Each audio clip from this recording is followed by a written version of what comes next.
Hey, welcome back to Calling All Unicorns. I love the fact that we are here and I can still see all the people in the background. So you know who the dancers are because they're in the background dancing and everything. But it's so good to be back with you.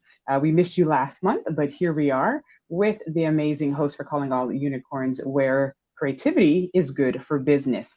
I am Janine, your intercultural creativity keynote speaker, and I run Cafe Strategies, which is a unique training and education firm that looks at DEI work, but also creative thinking work in a unique way. And let's introduce our other hosts, Abigail. Hello, I'm Abigail, partner at Cairn Leadership Strategies, where we do leader and team development through gritty outdoor adventures. And one. And I'm Vun. I'm the founder of Work Smart, where we do team and leadership development all through what I call creative integration, which means we do everything through creativity, play, and shared experiences. And we are here, your host for Calling All Unicorns.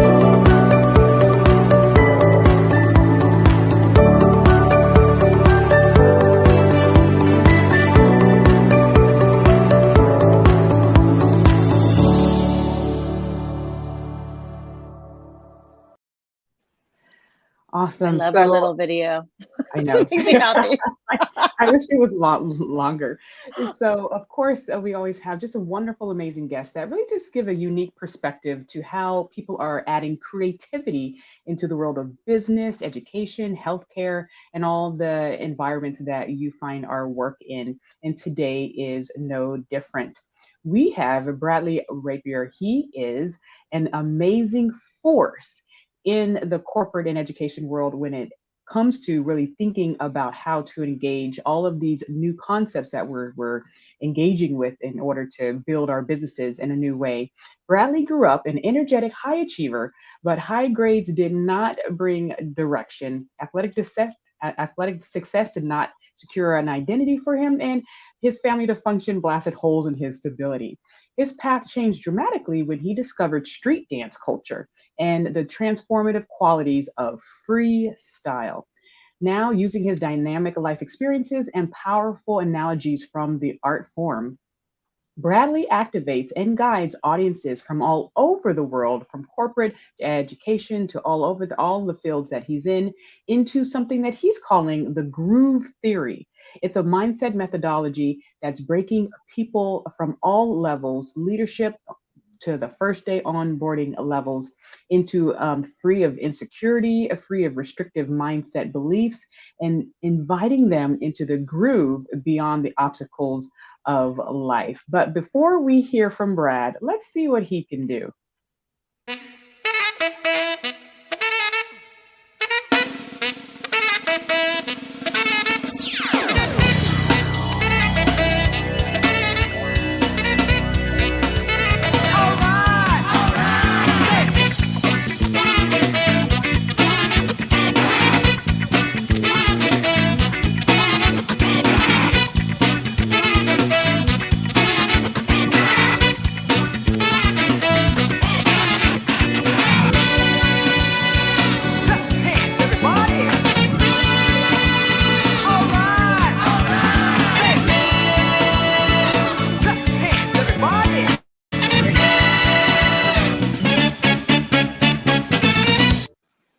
All right. Welcome to the show, Calling All Unicorns. Mr. Bradley, how are you? I'm fantastic. That got me energized seeing that footage. Me too. Yes, and so I know our work is about how people are bringing their unique style, their unique voice, and their creative just power into the corporate world, the business world, into all the fields, and just really making waves. And so we're just going to really just jump in here and ask you about the groove theory. What does it mean when you talk about getting into the circle? So one thing that I've discovered as I sort of changed my trajectory and got into street dance culture and began gatherings and began using that as a template. And as I taught at USC as an adjunct professor, and as I worked in corporate world or in the entertainment world, I saw how much people, when they were really thriving and in, people would say maybe the zone, really how much they were connected to what I would call the groove. And what I meant by that, and what I mean by that, and what I guide people towards is this idea, and more than an idea, but actual truth, that as you enter into collaborations and creativity and get in that space where you can contribute, if you are stuck in what I call moves, I say it's not the move, it's the groove in your life. That if you do dance, business, relationships based on moves, you run out of moves, you're burdened by the moves, you're weighed by the moves. But once you sort of connect to that endless groove, you can dance through life all day.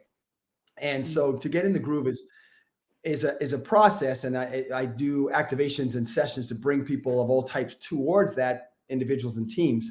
But it's the idea of opening yourself up, an awareness to the countless glimpses of greatness of the groove that surround us. Really start to shift your angle of how you look at things, both culturally, creatively, and dynamically. And then stepping into that, trusting in that as you start to ground in it, as you live your life individually, which is the freestyle. We can get more into what that actually means, but the freestyle in your life, which is basically trusting in your foundations, but now gliding them on top of them and allowing yourself to go beyond the structures and the linear mindset you might be in. And then ultimately to step into the circle, to step into those collaborations, into those relationships, into those exchanges of creativity, of real life situations, or actual artistic dance. And finding that way of how that process will take you places you can't go in terms of identity and freedom that you won't get without it. And so we discuss and take people through, how do they step on the circle? What does that look like? Awesome, awesome. And so my mind is reeling, because I'm really big on the connection between the arts and bringing that into the business world. And I wonder, I wonder like what Abigail's thinking about being in the groove in nature, and I wonder what Vaughn is thinking about being in groove with her creativity. So Vaughn, what do you have for us? So I love what you said about like being in your groove rather in the moves, right? Because we all have our go-to moves. And when you talk about like transitioning that into a groove, what comes to mind for me is this idea of courage and bravery. Like, how do you move from doing what you know into getting into this flow of trying new things? So I guess my question for you is like, because I face it when I go into the corporate world with like my arts and craft supplies too, is when you're bringing this into teams, how are you getting them to move from sitting in a chair and doing things the way they normally do it to getting them moving, and not only moving and doing things that they normally are used to doing, but into this whole idea of grooving with you? I think something you said just greatly is that I lead with vulnerability. So as I am connected to the groove, and I sort of say there's sort of one groove that we sort of connect to, that keeps us connected, as opposed to all these individual ones that we're sort of distracted by. That is, I am vulnerable in my approach to it, meaning it's an invitation, it's welcoming, it's showing my humility and my faults within it. And depending on the people, we have different exercises to examine, discussions to discuss what does that mean to truly give yourself in a way. So that vulnerability, I think, is key. Then it's discussing what the courage is about, the courage to take the risk. And I think ultimately it's getting them to see the choice between curiosity and fear, that as you are stepping and getting into the vulnerability, what's your end goal? And if you are understanding that for the journey you're on to develop for your team and for your ability to collaborate, you will only do that ultimately if you're your full self, if you're, as I say, fully engaged in the groove, where you are now offering. And so I think it becomes down to the way that I approach and the way that you get people to understand the vulnerability is what we all have to get to, so that we're on that same place. We're in that circle, and we're showing within that circle, we're giving a spirit of vulnerability, and we're making sure that's clear. And also helping people that are stuck in things that don't let them do that. They're stuck in maybe a bit of ego or maybe a bit of self-condemnation that's fighting in their head. And we discuss it and do certain things physically and discussion-wise and actively to sort of bring that to clarity. Yeah, I love that. I like the idea that by showing your own vulnerability, you allow other people to do the same. And when you even think about that whole idea of people standing in a circle, leveling that playing field, right? And talking about like intercultural creativity, Janine's work, and a lot of the work you do, it sounds like when you put people in a circle like that, get them on the same playing field, then you're allowing people to share their different perspectives, which is DEI work, really. Absolutely. And actually just last week in Austin here, where I'm newly transplanted from LA, relatively new, we put on a groove night, and it ties to my history. I started a groove night in Los Angeles decades ago, well, 20 years ago, where I started a gathering to be surrounded by the culture that grew into a movement that launched a lot of the things that I eventually got involved in. But the essence of the groove night was really an exploration of freestyle and street dance culture wrapped within a community gathering. But at this one last week, I injected what I call School of Groove. School of Groove is like a portal for people in the education world, corporate world, people, believers, people, creatives, to have distinct groove residencies that fit their model. And now through those activations, they're kind of stepping through the groove theory process of discovery, of freestyle, to step in the circle. And we did a excerpt of School of Groove at this event last week, this groove night, where people that were just there to gather and watched me take a group of, in this case, they were dancers, through their process of realizing where they're stuck, where they, one guy, for example, was very powerful, incredible performer, incredible person that can do things that you would just love to see. But as I took him through a couple exercises, and they weren't really involved, it wasn't about just dance. It was the aspect of connecting with instrumentation. I had live musicians there. We had live conga drummers, DJs, kind of creating a space with obstacles. And he realized I had him trying to dance with a drummer, not to perform, but just dance with a drummer, just connect with. I said, connect with. And that's what he told me. Bradley, I realize I care so much about what people think. I can't move. Like I can't move unless I know what I'm going to do. You think I'm dancing and it's cool, but I'm actually, before I do anything, I'm thinking, does it look good to Vaughn? Does it look good to Abigail? Will Janine like this? And so so we did more exercises to kind of push that and break that free. So it's truly, I've seen how that's changed my life, the ability to have to get in those circles and step in that area where you initially you might break it the wrong way and defeat yourself. And it seems like almost impossible, but eventually you get to a place where you just think and realize, I have to offer what I have. I only can offer what I have. That's all I can do. I can't prove who I am. And that's where I sort of guide people towards on their journey. I love that. Once again, the metaphorical connection. I think we all do that in our own way, right? Of metaphorically, he was stuck through dance and worried about what other people think. And I know we've all had clients that have been there in their cognitive position, right? Abigail, how do you see that this connects to your work, or do you have any questions for him? Well, yeah, I as a very short time improviser, performer, I have such incredible respect for this format of the circle and the asking people to step up. And I love what you said, particularly about building a culture and how that turns into a movement that galvanizes and takes on a force of its own. And that is something remarkable. But what I'm curious about is, you as a leader, you're setting the tone, you're able to create this space. How do you help people activate that back when they're in the setting of a work, which all the environmental reminders are cueing them back into the same routines? Do you have methods that you use to transfer the training back into everyday work life? Yes. So one thing I'll just say, sort of leading into that, is that the beautiful thing that when Vaughn said about the circle, and that we really dive into that shape, that incredible shape of the circle that kind of contains, it's different than anything else. Like tomorrow I'm at this conference and I'll be on a stage speaking to people. It's kind of what we do, right? But it's challenging because I'm very animated. I'll be in the audience because I want to be among them. I want to be among them. And the idea of a circle, it has that ability to have that flow and not be broken. And if you're in the center, as you said earlier, Vaughn, that you're on the same playing field, you're connected, all the same focus to the center. And if I have to leave, I have to kind of leave and break it almost. But in that, Abigail, what I I sort of lead people towards is you don't have to. We need the edge of the circle. So, for example, many people come to the activations, and believe me, they're on the edge of the circle, and they're hoping that I don't notice them. That's kind of that happens often. By the end, they're having a great time, but that's okay though, because we can't all be in the center at the same time. It wouldn't work.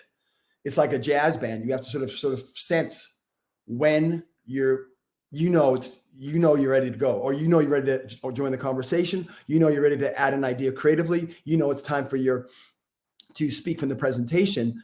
Now, what do you do with that? So first, getting to the place of being the awareness of how you are in that musical conducting of the sound that you play, and going, okay, I am aware. I really wanted to speak there or share there. Okay, but I didn't. But now I'm more aware of that. Okay, now we got that figured out. So in real life, what is it that's stopping you? So it actually becomes a discussion and more movement about perception. What is it that you're seeing that is scaring you?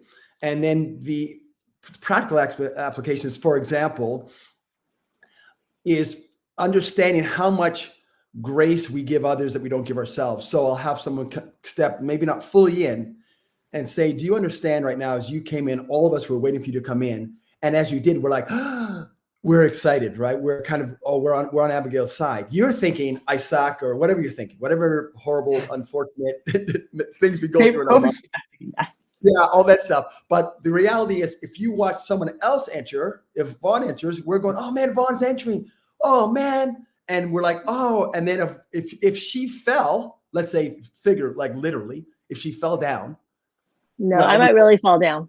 Yeah, but we'd go, but as you stood up, what would we do? We go, yeah, she's back up.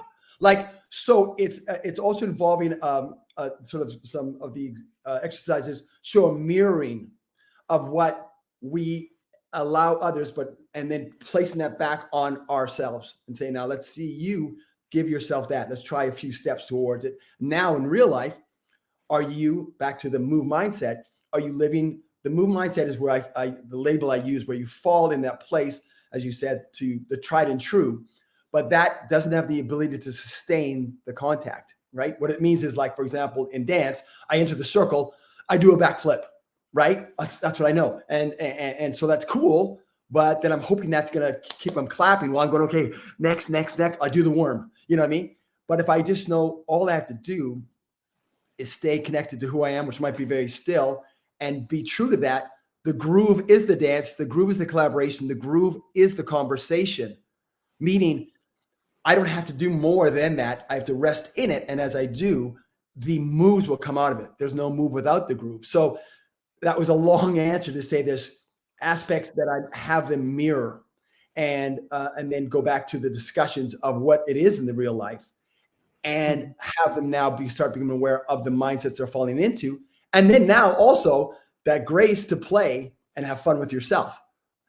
Start laughing at yourself. We do some exercises with that, of being able to like make a joke of yourself and fall on the ground, and that kind of thing. So it starts to become, I'm not that big of a deal. I can be vulnerable, and I actually can look stupid, and let's reduce the pressure of perfection.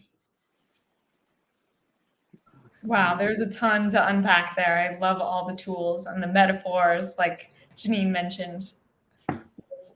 That's great. Good food for thought. And in particular, paying attention to timing makes me think of Dan Pink's When, and how we're synchronizing all the time, but to do so intentionally is what moves us into a greater force than any of us are individually. So that's super cool. Yeah. That is true, that I don't avoid either. The center of the circle does feel different. And when I say center of the circle, again, it's not just the dance circle, like you said, it's the workplace. It's everything we're giving the analogies for. But that center of the circle, it is different. Like, there is more focus. And we know from science and from all the studies, the actual vibrations and frequencies are coming off people that are now concentrated on you. All eyes are on you. So it isn't like, oh, whatever, just get over it, just get in there. That's not true either. It is, no, it's different. But it's different because it's actually inviting you to another level of you knowing who you are, how you're designed to be, and how you can express that will then enlighten the greater collective. And that's what you have to remember, the long-term thing that you are in part of, that you get to play with to add to something greater than yourself. And I can't wait till this becomes a book, right? And I can't believe I'm meeting you now that you just moved to Austin. I'm in Los Angeles forever, and now I'm meeting you. But as you're talking about that circle, being in a circle, and I know you do a lot of corporate training. I'm wondering, in your experience, do you see, and this is, I have a hypothesis, do you see any difference between the way people react and interact in that center circle, depending on their role in the company? Absolutely. And it's not necessarily the role, but how they see themselves in that role, because some people would be in a quote lower role, but very engaged in it and just, I love what I do. In it, comfortable in it. So I'd say the comfortability they have in their role, and then how the structure is it, unfortunately, sometimes there's a company that's kind of has a bit of a restrictive structure where the circle, let's say, feels a bit like I've got to be perfect, or there's a lot of punitive things that happen if you mess up. It's just so tight. So that definitely affects how people are, and so it really is important. This is kind of interesting. I was here in Austin. They have, actually in Waco, they have this great place with these big slides. Those big, gigantic slides where you go and you fly in the air and you land. And so I took my boys there. And we went there, and then the Baylor Scott football team showed up, and they brought 70 huge guys there. And I guess before they started their season, they were going to all, do this thing, some kind of gathering, bonding thing for the team. And so you watch these guys, and some guys like, yeah, and other guys were like, whoa, I don't even know how to swim, and they were getting scared. Even these big guys, it was very interesting to see. And I'm there with my boys. We're going, well, that was so great. Was after a while, some went and some weren't going. Well, what happened? The head coach is like an older guy, silver haired, just stood up, walked up, put on the life jacket, walked up to the top slide, didn't warm up at all, went to the very highest one, put on the jacket, and went. And it was so awesome because they're like, oh yeah, yay. Oh, and it just again, so you need to set that tone. And so it's sort of an answer to what you said. It definitely happens. And the way that I'll look at there is who's leading, to have them become aware of how they're leading, and have them get engaged in the play even the most, get invested in this the most, the play, the freestyle. And again, when I say freestyle, just really briefly, I don't mean winging it or just throwing stuff against the wall. That's not freestyle. That's like if I got in a dance circle, I've said this, and I allowed on the ground and I banged my head on the floor. That's not really freestyle. That's just, I don't know, right? I could do it, but that's more winging it kind of idea. Freestyle is free for freestyle, style for you. It's authentically bringing you to the picture. It's actions and motivations guided by the greater groove. It's this idea that I'm connected to who I am, what I stand for, my design. It's not just, but as I have these foundations, as I do things, they're going to reflect me. They're not going to be like something so that has nothing to do with me. That's not freestyle. That's sort of a reach maybe. And sometimes artists, we grab that here and there in the process, but eventually we want to be connected to who we are. So the freestyle, I say, you leave a layer of sand on your foundation so you can glide across it, slide on it, leap, land back on it, but it's still not a foundation that's built around you. It's under you, but you're freestyling on that, connected to who you are.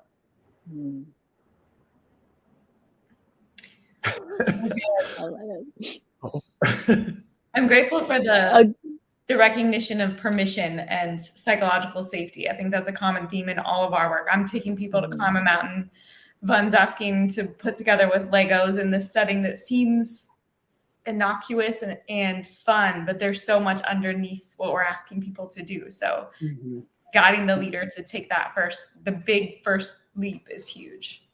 And Yes. I believe, and this is why I love that I know all of you, and I'm trying to incorporate all of your work into what I do. Because when people experience things in different methodologies or different ways, you just interact with the brain. I don't have my brain; it's back there.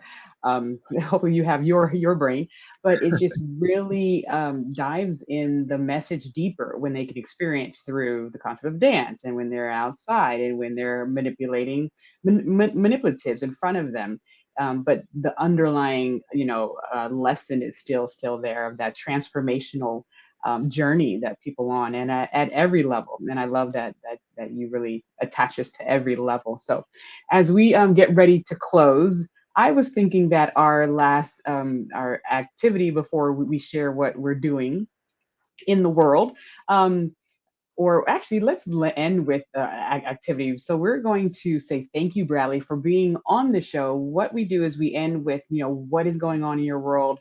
What are you getting ready for the new year? And then we're going to end with our final activity of us doing a freestyle. I'll put back on the music and you showing us you being in the groove. Right. And then we'll close this out. So let's start with Vaughn. What's going on in your world, and what do you want the unicorn world to be aware of? So as you, I think most of you know, not Bradley so much, but I do a lot of work with veterans through the Honor Foundation. And I had a client ask me to put together a workshop, a customized workshop with the idea of, like, we at our company, we are all very individual and we want to go from me to we. So I designed this workshop, and I pulled in 3 people from the Honor Foundation. So I had a Navy SEAL come out and talk about breath work and meditation. I had a Green Beret come out and do a scavenger hunt with them and talk about teaming. And then someone come out from Naval Special Warfare and talk about strengths. And which is so interesting to me, because you don't necessarily think about these military veterans, special force operators, and think creativity, but the combination of my creative work and their very powerful skills of turning one person into a team ended up creating this amazing 2-day workshop for this organization. And of course, Legos were included. So a Me to We workshop, bringing in these special force operators, something that I would love to get out there more into Awesome. our community, into other companies. Yes, then that's perfect. And then you can possibly attach the work of Daniel Siegel. He actually invented the term weave or something like that. It's like putting that together. But he talks about the brain and what's going on when you really solidify that muy type of thing. So thank you for sharing. Like Abigail. Sounds very French. We do custom crux adventures for teams, and we just put together a package to do 4 one-day adventures for an executive team in the East over 2023. So they're going to titrate in to do increasingly hard challenges, and it's exciting to get together with a team to figure out their goals and design the adventure experiences that's going to scale them for long-term impact. So if you're looking for adventure for your team, reach out. And the neuroscience is there that if you're looking to build oxytocin within groups, which is needed for team bonding, getting them to reach goals together is what you have to do. So your work really just ties right into the brain science. So thanks for that. And Bradley, what's going on in your world as far as your business? Yeah. So in terms of next year, just on a connected, I do a lot of choreography as well. And so next year, there's a film I choreographed for Disney called World's Best that comes out next spring, I believe. It worked on it this year. And then there's the Epic Summit coming up in April that I'll be doing some presentations and keynote and some production there. Tomorrow, if you're in the Cedar Park, Austin area, I'm going to be at DCX conference in Cedar Park. And that's going from 9 a.m. till 5. I'll be producing an opening and then doing a bit of a groove vibe session. And then I'm rolling out these sort of flexible design groove residencies now that I'm here in Austin, which basically is allowing for School of Grooves to be designed for your artistic community, your entrepreneurial community, individuals and teams. And so that's starting to take shape, and always open to doing more and more of that. I love to collaborate, looking to bring the group further and further with different aspects, groove nights, School of Grooves, and helping people to step into the circle together. I love it. And he just got his intercultural creativity certification. So he's one of the first cohorts, and that's actually my lead into what I'm doing. We are launching our intercultural creativity course for leaders, especially HR leaders and DEI leaders and coaches, people who are looking to really look at how we can taken the brain and just really understand how the brain learns and how the brain can be more inclusive, what's going on in the brain and how we can be more creative while we're becoming more inclusive. And so that is what's going on. So we are going to end with our groove with the video, and I just need you to groove and then we'll say bye. Let's see what this looks like. Okay, and you can stand up.